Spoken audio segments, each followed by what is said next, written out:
Hey, happy champers, Marnie from Bubble and Flute here, and I could be about to demonstrate the most important lesson you can ever learn when it comes to tasting champagne, and that is how to taste champagne. So I want you to listen up and I want you to pay attention because there are 3 very important steps, and you can't get these steps wrong, because if you mess these steps up, you are getting the whole champagne experience. Well, you're not getting the champagne experience. I can't stress this enough. 3 steps, pay attention, very important. Okay, so the very first step is you pour the champagne from the bottle into your glass like so. Then once you've safely put the bottle back on the table, don't forget to put the bottle down. Step number 2 of 3 is you drink the champagne. Was there a step 3? Oh, step 3, you drink it again. And that's it. Look, obviously I'm taking a piss a little bit out of wine wankers.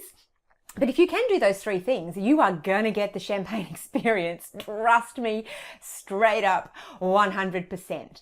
That said, fancy wine wanker people who do know stuff about wine also say there's 4 steps actually. There's a chick out of the US whose name's Madeline, and she writes a wine blog called Wine Folly, and I love her. I kind of want to emulate her for champagne because she's actually a seriously smart winey person, but she has a heap of fun with it. Follow her blog if you want to learn more about wine in general and not just champagne. So what Madeline does is she talks about there's actually 4 different steps. The first step, I think she takes pouring it for granted. The first step is that you actually look at your glass. And so what you're meant to do when you're looking at the glass is have a look at the color. So champagne comes in all shapes and sizes and colors. So generally the younger and fresher the champagne is, it will be paler and more straw-like. And on the other end of the spectrum, where if it's aged or it's got a lot of reserve wines in it, it gets much more a golden color. So sometimes you get a hint about what the champagne's going to be like just by looking at the glass. So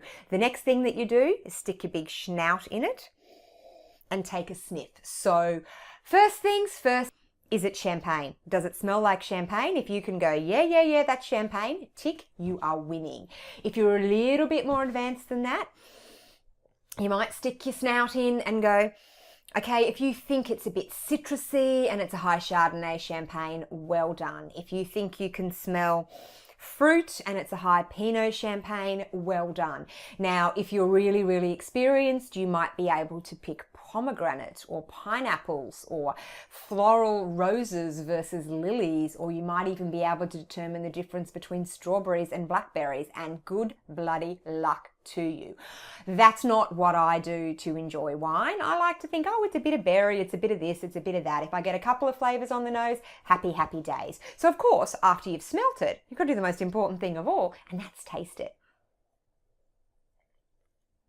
So again, on the palate, when you taste champagne, you might get completely different sensations and flavors than you did when you smelt it. You'll probably also find that when you first open the bottle and pour the glass, you'll get a completely different flavor profile and aroma profile than you will towards the end of the bottle, particularly if the bottle's been sitting out on the bench and it's been warming up, or as your glass warms up. Perfectly normal. I've had champagnes that I've got not much off from the start because they're too cold. If your champagne is too cold, you think of what you're like. If you go outside and it's snowing or it's cold, what do you want to do? You hunker down because you're really, really freezing. Champagne does the same shit. If it's too cold, it hunkers down and it doesn't release anything. But if it's a beautiful, warm, sunny day, you're like, hey, got my bikinis on, I'm having a blast. Champagne does exactly the same thing too. Opens up, it develops, and it shows off a little bit when it's a little bit warmer. So that's what you want to be doing, is you want to look at it, you want to smell it, you want to taste it, and then the 4th step is make up your mind what you think about it. It could be, I love it. It could be, oh, you know what, I liked it, but I wouldn't put it in my top 10 list, or I wouldn't put it on my deserted island list.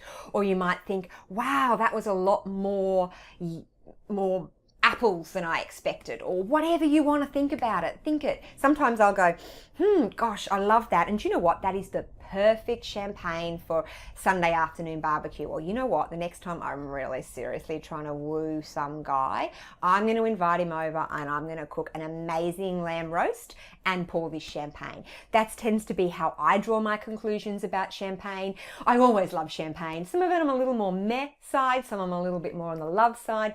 My conclusions more lie around, next time I drink this champagne, this is what I'm going to do with it, because it's about the occasion and it's about the people and it's about the socialization. So I hope you enjoyed my pretty amateurish bubble and flute 101 on how to taste champagne, and maybe try some of these things next time you pop a bottle. Definitely do the tasting part though, because I mean, shit, what else is there? Ciao for now.